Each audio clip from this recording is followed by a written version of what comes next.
More than meets the eye. Let's enter the Buzzsaw.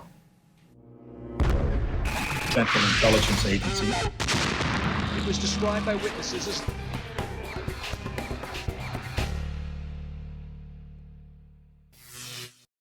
Well, we're going to dig into this Brussels attack, some people calling it a false flag attack, most recently this past week. And joining us for this conversation will be Sibel Edmonds, the former translator for the FBI who wrote her memoir, Classified Woman, and Dr. Kevin Barrett, an editor for Veterans Today.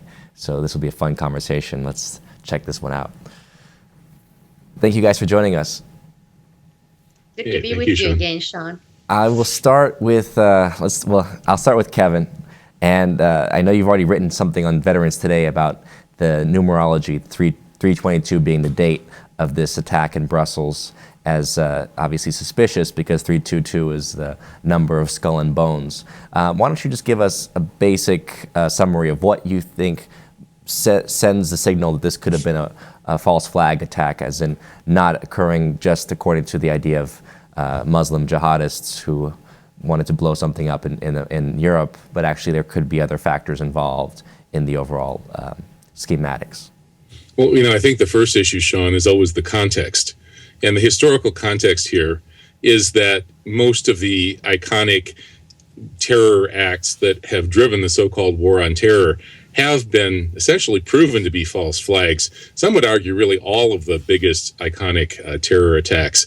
So the real question is this one any different? And based on first impressions, it certainly doesn't look like it. We see a lot of the same patterns that seem to repeat themselves over and over and over, whether it's the Israeli security company ICTS that was responsible for the Brussels airport. It's the same company that facilitated the alleged hijackings on 9/11, the same company that escorted a well-dressed man, or rather a well-dressed man escorted the underwear bomber aboard a plane in Amsterdam. This is a very, very dubious company.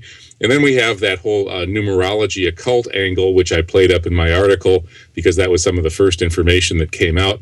It does appear that there is some sort of occult or Freemasonic dimension to some of these acts, and it leaves a numerological trail, leaves a symbolic trail. Besides the 322 being it's a satanic holiday, the culmination of a satanic holiday, which consists of the invocation of Isis, not the terrorist group, but the pagan goddess. It's radical Muslims don't really celebrate satanic holidays, as I pointed out. And then finally, the thing that really shook me was when my friend Oli Damagard pointed out that the satanic heart that was painted in blood on the floor of the Bataclan Theater after the Paris attacks last November, who knows how they painted it? It's about 6 feet thick, just smeared in blood, this heart shape on the floor with dead bodies strewn around. It's the only picture of dead bodies that came out of the Paris attack. Nobody knows where that picture came from, but it's been traced to an Israeli server, was where it first appeared. In any case, people said, what is that? Who was smearing blood in the shape of a heart on the floor of this theater? How did that happen? There's no rational explanation for how that heart got there at the Bataclan. Well, now we know why that probably was there, because it's identical to the logo of the Brussels airport, which is the slogan is the heart of Europe. And then there's this smeared heart that looks exactly like the heart on the floor of the Bataclan. So it appears that they smeared that shape at the Bataclan Theater as a message that their next stop would be Brussels airport. That's certainly interesting, and obviously from a symbolic perspective, it is an attack upon the heart of people in the sense of we're trying to promote things like peace and understanding, and here obviously we have an attack on the heart of Europe. So, Sibel, I'm going to ask you then, what is your take as far as you see something like this attack in Brussels? Do you think of a false flag when you see it? Absolutely. It carries so many different factual patterns that completely matches everything else we have been seeing since 9/11. For example, just like all the other attacks, this one came with plenty warnings, pre-warnings. The first one actually was in 2014. Several articles, mainstream media published that after that Belgium was going to be attacked by ISIS. After the attack, the false flag attack in Paris, Same thing, that Belgium was going to be next. The fact that just like with Boston Marathon bombing and with Paris attack, these people were on the radar, as it was with the Chechens, that the fact that intelligence agencies had them on the list. In a way, it is almost as if the operators are going with the same script, and they're not even bothering to change the script. I mean, they don't even vary it. The other interesting thing for me was within a couple of hours, RT, Russia TV, displayed the pictures of the suspect. And I really didn't know what to do at that point, laugh or gasp in shock at how ridiculously obvious they are being. I mean, they are showing two suspects, okay? I mean, you want to plan an attack, terrorist attack, you're carrying bombs, they're bearded, they're dark, they're wearing black jumpsuits, okay? And they have one of their hands, both of them, in black leather gloves. I mean, other than waving the ISIS flag, you're getting two people who, and you're looking at Brussels. Brussels is the headquarters for NATO, okay? It's not a major big country. It's tiny, tiny little country surrounded by facial recognition software, by CCTVs, incredible level of security. And then you get these guys. I mean, I ask people, I say, for a second, think about executing an attack like that. The first thing you would do, you would say the beard has to go. I mean, you don't want to. You don't want to bring attention to yourself. You don't want to look like suicide bomber, ISIS look. The next thing you would do, you would dye your hair. You would make it kind of lighter brown. The other thing you would do is you would make sure you would dress in such a way that it would blend in. You won't go and put on this black jumper. And what's the deal of wearing black leather gloves in your right hand and walking around with the suitcases? And the fact that, I mean, that alone has to tell you how ridiculous this is. And within 2 hours for these two suspects to be identified, by next day being confirmed. So that element is there. But also the fact that supposedly ISIS claimed responsibility through Twitter and social media. And we have seen documentation and the fact that the British government has already admitted that the IP addresses, when they trace it, the ones on the social media who are claiming responsibility, supposedly celebrating this attack, etc., all came basically, when you take those IP addresses and trace it, it comes to two government agencies, departments in the United Kingdom. So there are so many factual elements that doesn't even really leave room for any other kind of speculation. And as I said, it matches so many other similar incidents, false flag operations we have seen, from Paris bombing to Boston Marathon bombing. So it is. I was joking the other day. I was talking with James Corbett, and I said maybe they're being budget conscious. So instead of having Hollywood each time coming with a totally original script, they are recycling the same script. Media is doing it without even having to do as much a selling job that I did before. That, oh yes, a slam dunk is ISIS. Here it is. Here are the suspects. Oops, they are traced over there. And most importantly, the way it is received by the people, not only in the United States, but also elsewhere in Europe. And that is, it is this immediate acceptance, at least that's what I have seen, that this is what took place, is ISIS. And finally, I always tell people to look at the historical context, just as Kevin brought up, okay? Look at the event, okay, and look at the anomalies there. In this case, the way they're dressed, how quickly they identify them.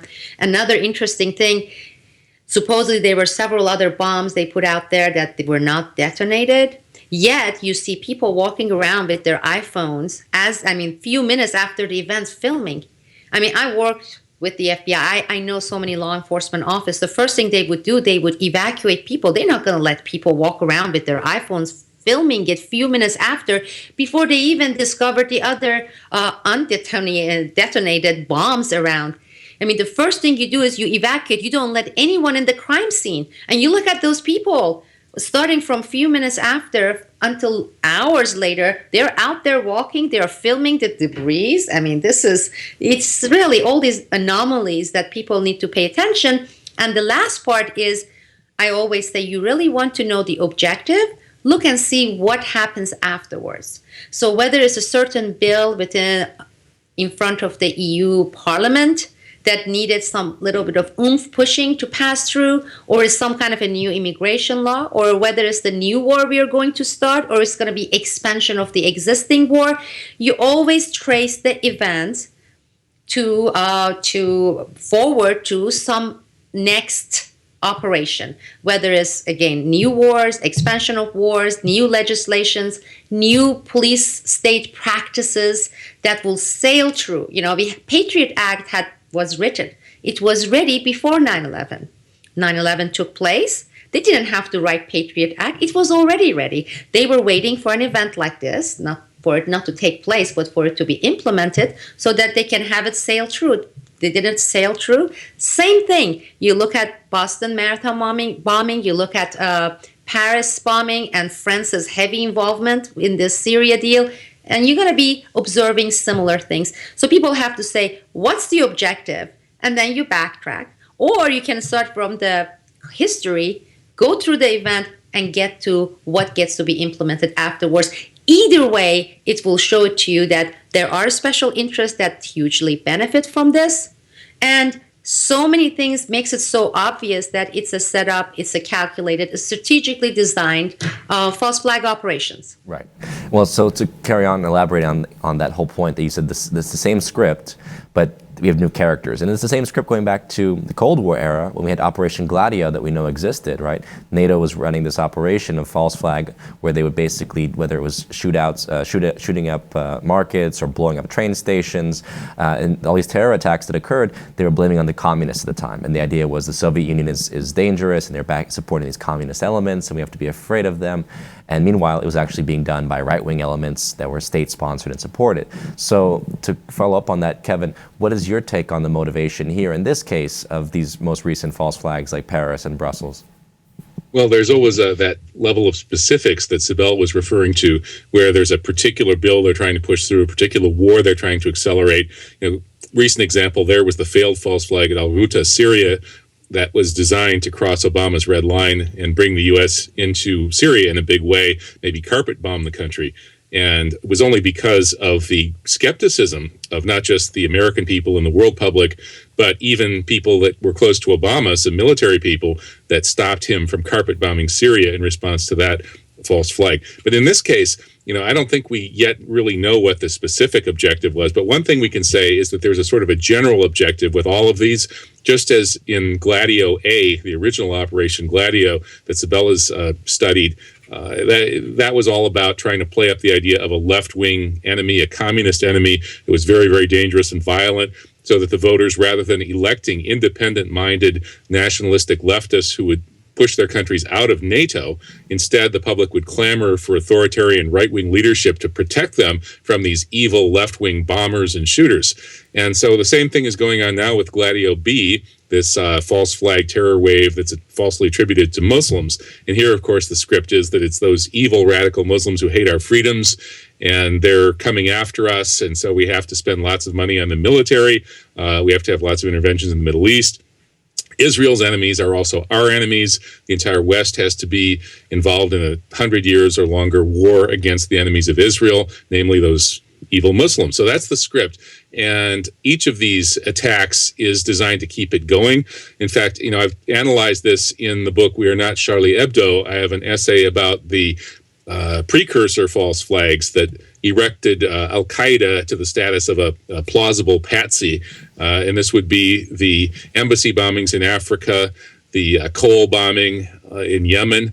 These gave us the idea that there was this very dangerous terrorist group called Al-Qaeda that could, possibly do something like 9/11. So then they brought out the big event, 9/11, the ultimate shock and awe operation that literally gave about half of the American population clinical PTSD based on images they saw on their TV screen. There was research cited by Dr. Martha Stout in her book, The Paranoia Switch, that it was actually about 50% of the population that had PTSD from 9/11. So this was an amazing shock and awe operation, nothing like it in history before. And that really drove deep down into the subconscious minds of the people that there was this radical Islamic threat. And so since then, they're keeping that pot boiling with each of these attacks attributed to radical Muslims, from Bali, Madrid, London on 7/7/2005, up through Mumbai, then to Paris last year with two big attacks in 2015 in Paris, which I analyzed along with 40 leading public intellectuals in these two books, We Are Not Charlie Hebdo and Another French False Flag. We move now to Brussels. And so at that general level, it's clearly continuing with the overall script that is designed to create the idea of a dangerous Muslim enemy that will lead us to spend a lot of money on the military adventures in the Middle East in general, and right now maybe Syria in particular, and to continue with the loss of our freedoms and the creation of a global police state built on a foundation of Islamophobia. Mm-hmm.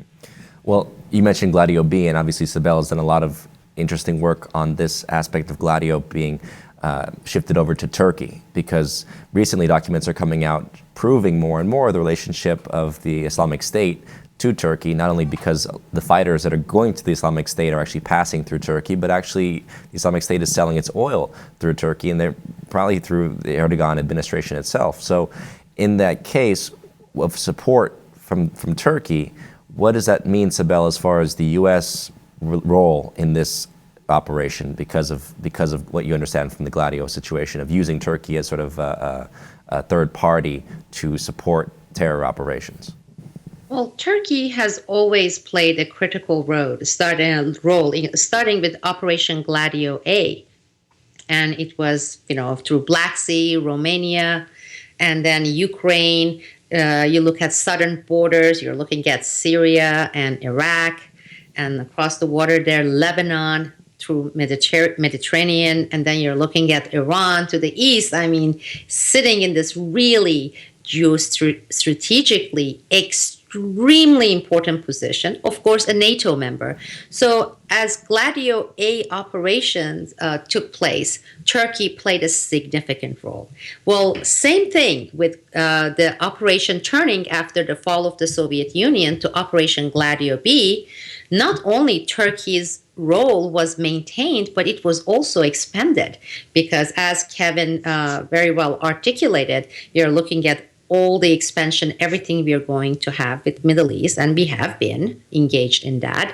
But not only that, Turkey as a Turkic country, Turkish-speaking, Turkic heritage, being connected to Central Asia and Caucasus. You're looking at Azerbaijan, Tajikistan, Kyrgyzstan, all the Stan countries all around Russia, okay? Formerly under Russian sphere of influence.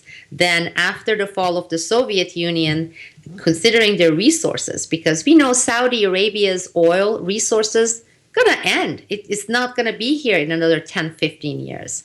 And so you're looking at the region rich in natural gas, in oil, in minerals, okay? Not only that, their strategic importance to have that control, dominance over Russia. What we are seeing, well, Azerbaijan has been a candidate to become NATO member, and it's already there. Why do you think we were so involved with Ukraine? Kyrgyzstan, the air bases that we have been erecting all over Central Asia and Caucasus. For all this, which actor would be within the Operation Gladio would be most perfect? Instead of blue-eyed, blonde, English-speaking, German, Dutch-speaking operatives, what you want is people who really blend and have already ties and connection with the region. There you have Turkey, Muslim country, okay, same heritage, same culture, same language. So Turkey's importance within NATO and Operation Gladio increased with the switch to Gladio B.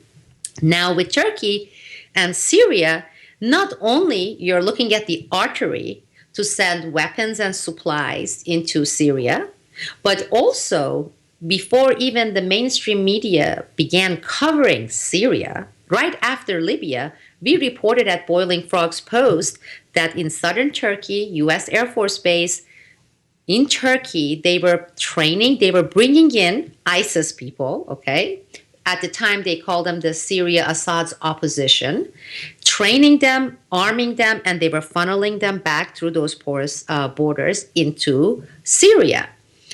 So we basically, United States and NATO, began creating just the way we did with the Mujahideen in Afghanistan, okay? And we turned them into Al-Qaeda, a faction of them. Well, the same thing here. We created ISIS, we, NATO and the USA, armed, sent for exactly what we are seeing today.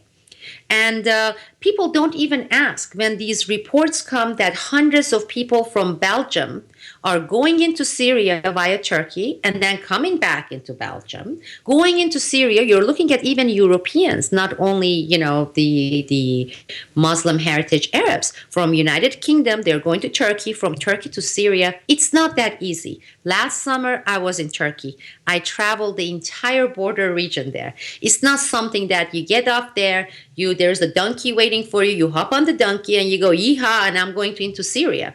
You're looking at, with the drones, with all the cameras, you're looking at a tightly controlled border, okay? So for these people, based on Western media, mainstream media, they're going in and out without explicit approval and support by the Western nations, United States, United Kingdom.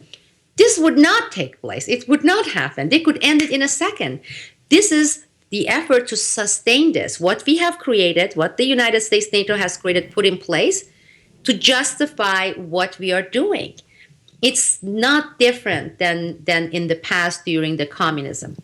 Right. And the Soviet Union. And Turkey is playing the major role. And on top of it, you have this thing of, Erdogan is evil, he's anti-democratic, etc. But behind the scene, even though we don't hear, Erdogan still enjoys the support of Israel. All their military contracts, all their commerce contracts, and everything is intact and is increasing, expanding. Okay, same with Israel and the other NATO members and the top tier countries, which is United Kingdom and the United States. And there is no such really rift. They had this brief period a couple of years ago. They went through that. But as far as the relationship is concerned, it has been intact. It has been as smooth as ever. And they are all working together to have this new brand exist, expand, and become a bigger boogeyman, because it is good for our military-industrial complex. It is great for our oil industry. It's for our intelligence complex. Absolutely, it's necessary, because Al-Qaeda got to be a little bit stale, old. And so ISIS came with this oomph. Let's get Al-Qaeda, let's make it a little bit bigger, not a little bit, a lot bigger, and therefore do more things. And they have been doing it. Right. Well, exactly. I mean, the whole point is that they've been exploiting this whole policy from the beginning, which was to destabilize certain countries, which was Iraq, then Libya, and now Syria. And in the process of destabilizing these countries, the U.S. and its allies have been able to create a new, as you mentioned, Afghani situation. Let's bring in jihadists from all over the Arab world, bring them into Syria, arm them, train them, deploy them against Assad, presumably, and they'll take different factions, and some are now so-called ISIS, and but ISIS really plays more of a role in actually destabilizing Iraq at the same time. So, Kevin, what's your take on what is this obsession with the U.S. trying to get rid of Assad? Is it really about Assad, or is it more of a geostrategic strategy that they're trying to achieve here? Well, it's interesting that the way they seem to destabilize these countries is usually to demonize the leaders of the countries. That always plays a big role in the public relations campaign.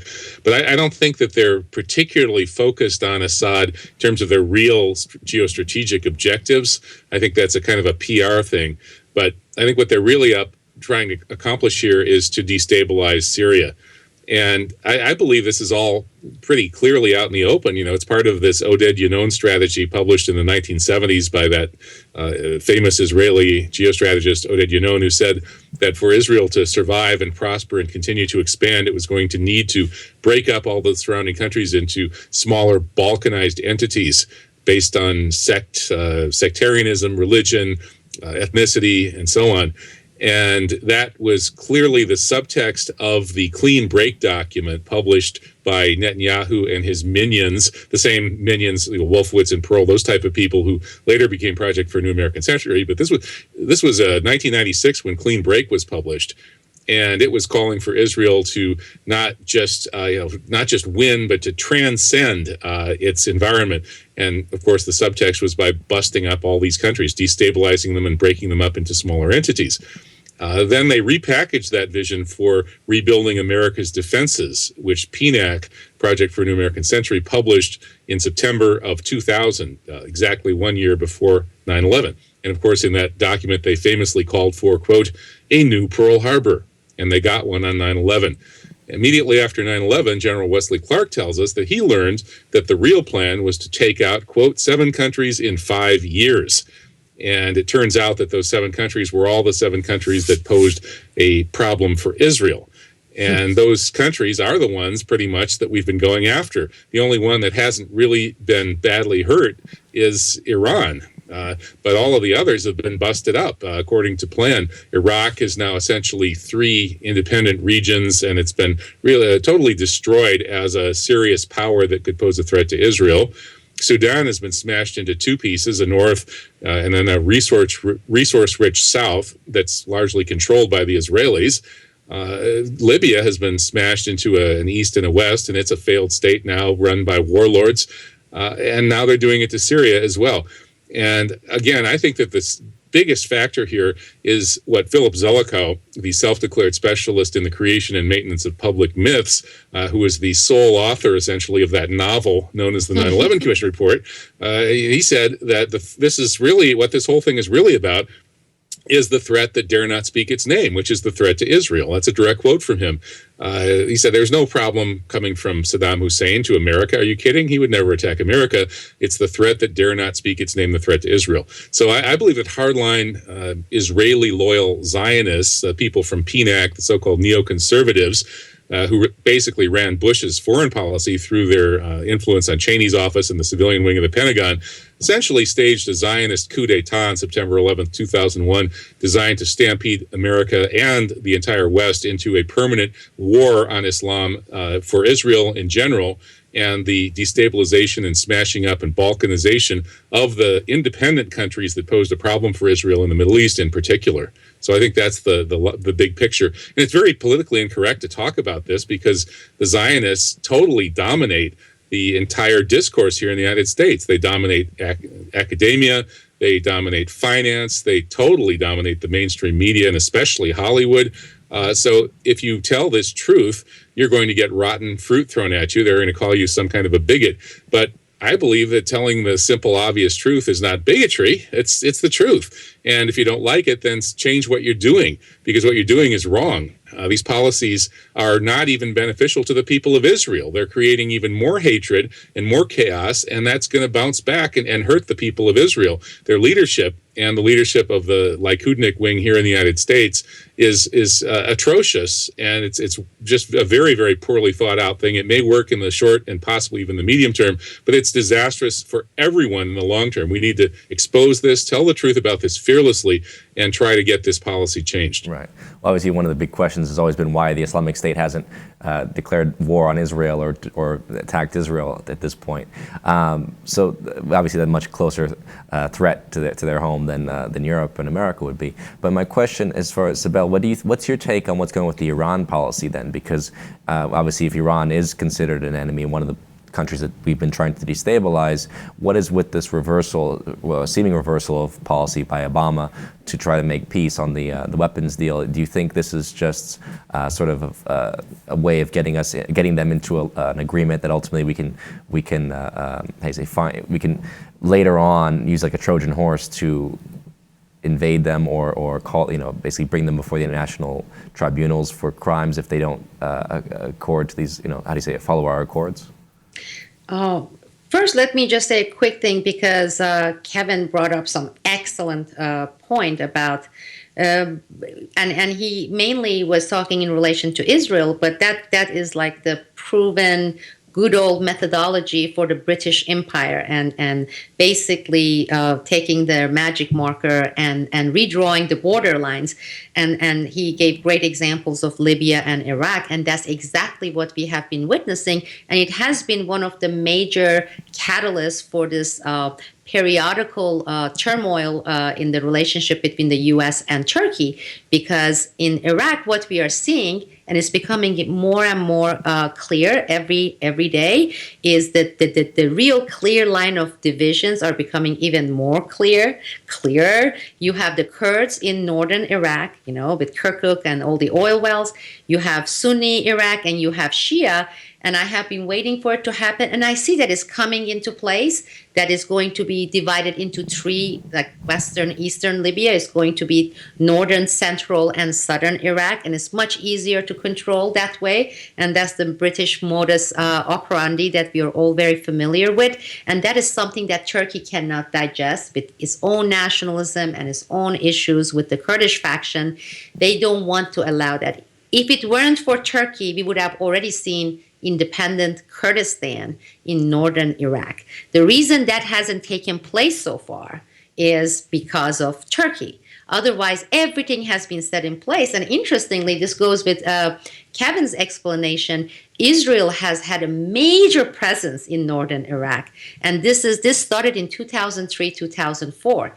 In fact, this was given by Turkish generals to Seymour Hersh. But Seymour Hersh, due to his loyalties to Israelis, refused to publish it. They gave all the documentation. Later, Turkish people, the faction, they actually made a movie, The Grey Wolves, and it was a take on what was happening with Israel in northern Iraq, and of course, U.S. military. So it hasn't happened because of Turkey. And your question about Iran, and I said that before during, in my articles, it has been temporarily, as you suggested, placed on the back burner. Because with each one of these presidents, we want to take limited number of chunks. With Bush, it was Iraq and Afghanistan. Then with Obama, it was the expansion of daily droning of even Pakistan, but it was Libya, and furthering tension in Iraq and then Syria. And with the next president, and I don't care which one he is or she is, whether it's going to be Hillary Clinton or if it's going to be whoever is in the right-hand side right now, it's not very clear. We are going to see that issue revived. And yes, exactly as you suggested with Trojan horse. Similarly, with Ukraine, when Ukraine started the issue, Syria was actually placed on the back burner for a period of time. If you look at our operations and activities when the unrest and everything started taking place in Ukraine and the whole situation with Russia and Ukraine, which we played a major role, we set up the whole shenanigan that took place and the after fact, all the results. During that period, we put Syria on hold. And if you look at even the Turkish operations or our operations via our proxy Turkey, even that was placed on hold. We finished that. And then we took it again. We took it on and we went full force with Syria operations. Similarly, with elections coming and with Obama, come on, after all, they handed him the Nobel Peace Prize, okay? And you just read all the stuff that liberal media puts there, singing his praises, President of Peace. See, if it were Bush or if it were the Republican neocons, we would have been right now at war with Iran. But look what he did. He said, you know what? Let's put it off. Let's have agreement. You're doing good.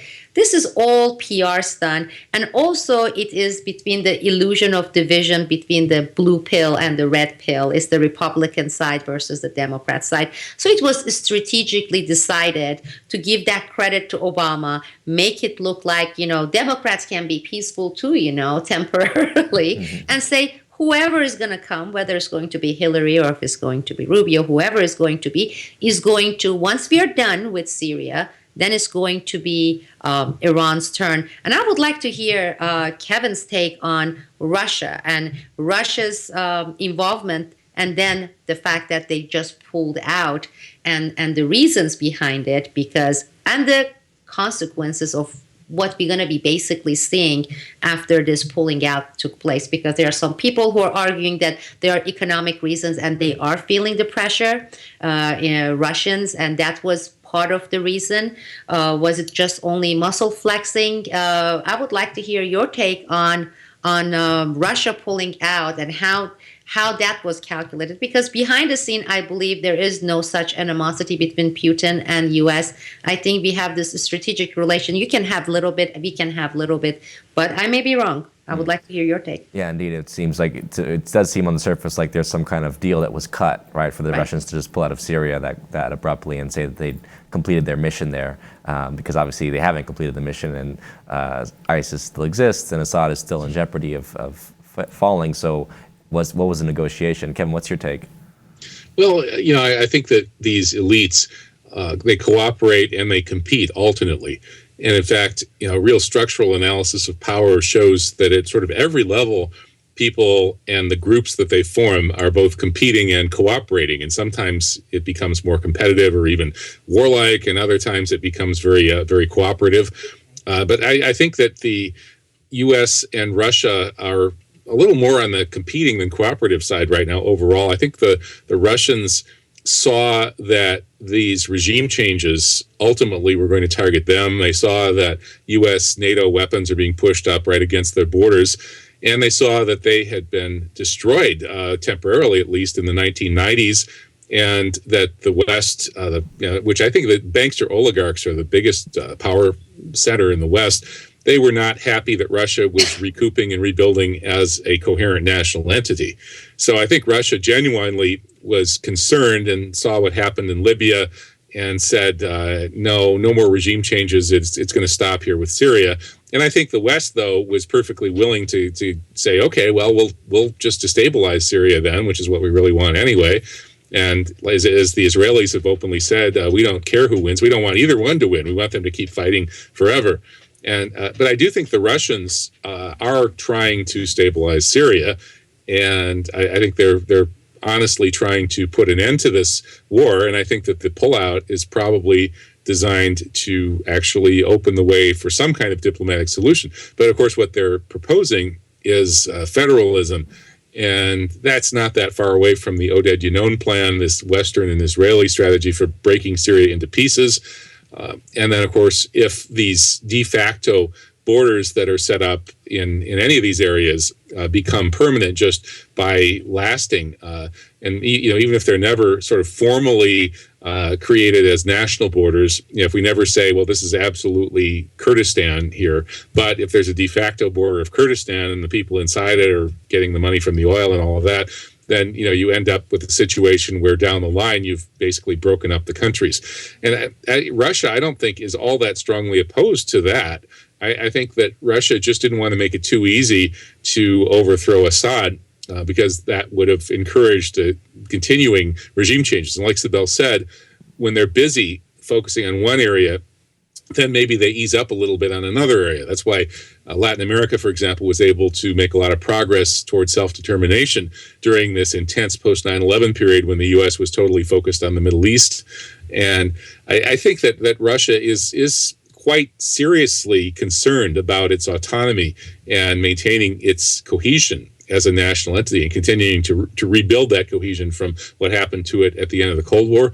So I think this pullout is designed to open the road for some kind of more stable diplomatic solution. I think that's what the Russians want. I would suggest that they probably already made a deal behind closed doors. I don't think they would have pulled out without a deal in place. And I would suggest that it has to do with keeping an Assad faction in power. And as you said, maybe the country will be broken up because already it is. Let's be honest, what the refugee crisis has done is basically taken half the population of the country and uprooted them from their actual homes. So right now, Syria, as it currently stands, is not really a habitable country. So no matter what you're going to see, they have to see sort of a redrawing of certain maps of basically the cities that have been destroyed will not be habitable for the near future. So no matter what, there's going to be sort of a reorganization of the country. So I would suggest that yes, there's something that took place, perhaps where Assad or someone within his regime, his party, will maintain power and a hold in Damascus, but then other parts will be broken apart, as you said. And that's probably what the deal boils down to. Also, the Russians having bases in Syria,